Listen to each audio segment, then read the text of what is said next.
Hi friends, welcome back to Jaja Draws.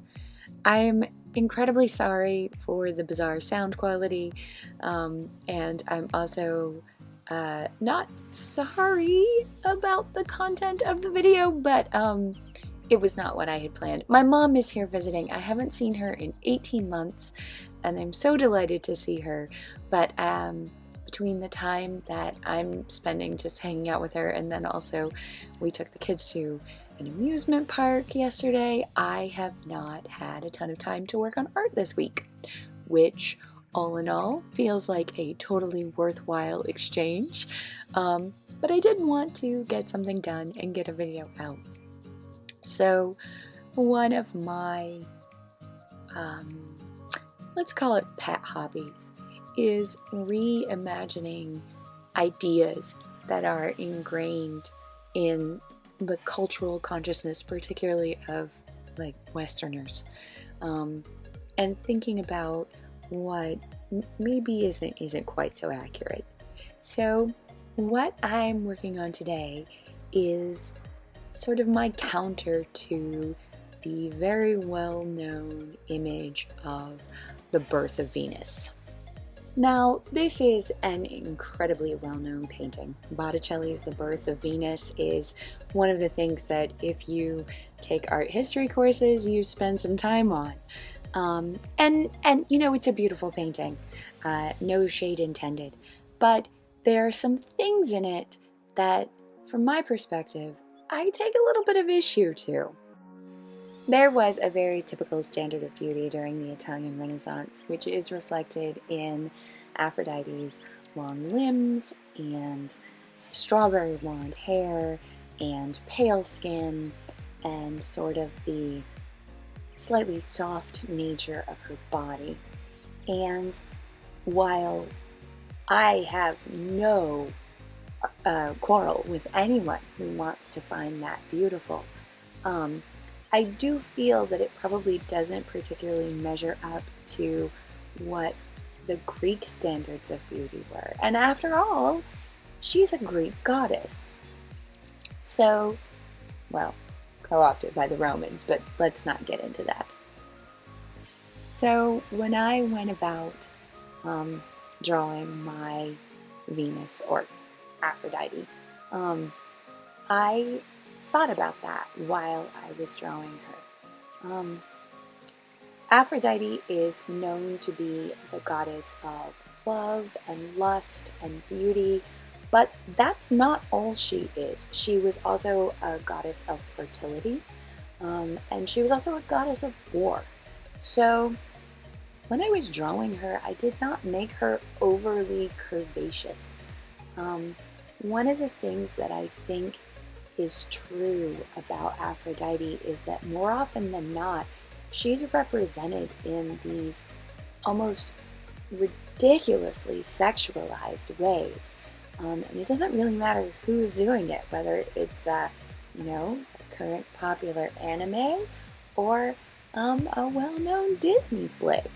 They draw Aphrodite like she's nothing but tits and ass. I mean, come on, y'all. They're literally holding up her boobs. So, I didn't want to draw my Aphrodite like that. I gave her perfectly reasonable sized breasts, and I did give her some width through her hips because she's a goddess of fertility. Like, she needs to be able to bear children. But I didn't forget that she's also a warrior goddess, so I gave her a body that, when properly decked in armor and given a sword, would not be incapable in a battle. Obviously, I didn't pose her like Botticelli's Venus either. The myth of Aphrodite being born from sea foam when her father did something that I don't think I can say on YouTube, but I don't think Aphrodite would demurely clutch her breasts or yank something to cover her nether regions. I think she would lean back and stretch in the sun, feeling it for the first time on her skin as she stepped from the ocean. So I drew her kneeling in the waves, stretching like she's just woken up. If I'm being 100% honest, I don't actually know if anything is going to happen to my artwork because I'm drawing a nude woman in it. I hope not. I hope as a culture we can accept art and understand that much of classical art involves the human form and that it's not intended to be erotic or dirty. It's just a body, and that's okay. But I suppose if something tragic happens to my video, then I'll re-upload it with censor bars over the nipples. I don't know. Cross your fingers for me. I don't think it would be as pretty with censor bars over the nipples. Anyway, as you can see, I gave my Venus dark hair, and not dark, like not African dark skin, but darker skin than Botticelli. I wanted her to have the skin tones that I think of as being Greek, and the hair color too. So I made her darker, as though she lived under a Mediterranean sun.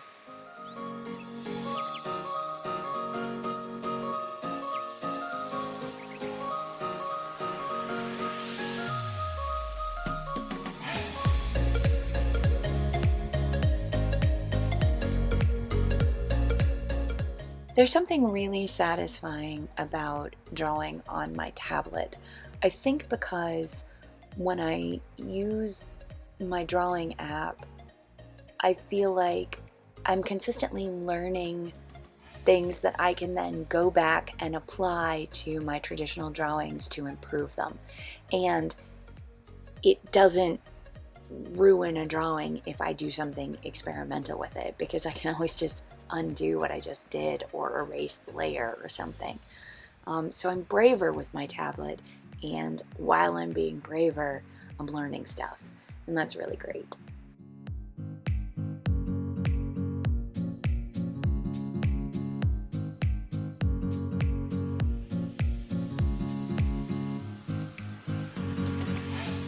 Yep, there I go, giving her the nipples that are inevitably gonna get me in trouble. I'm sorry, I just couldn't help myself.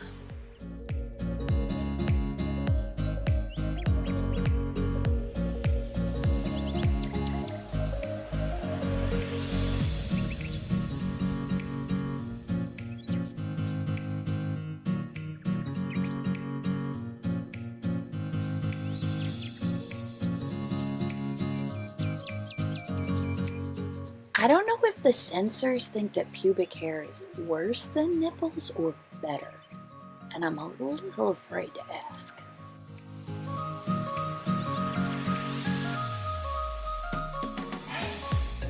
Anyway, I really enjoyed doing this quick piece on my take on the birth of Venus.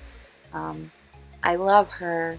I'm even pleasantly pleased with how the background came out. If you were going to do a take on a well-known figure that everyone sees in a particular way, who would it be? Let me know down in the comments. I hope you enjoyed this drawing.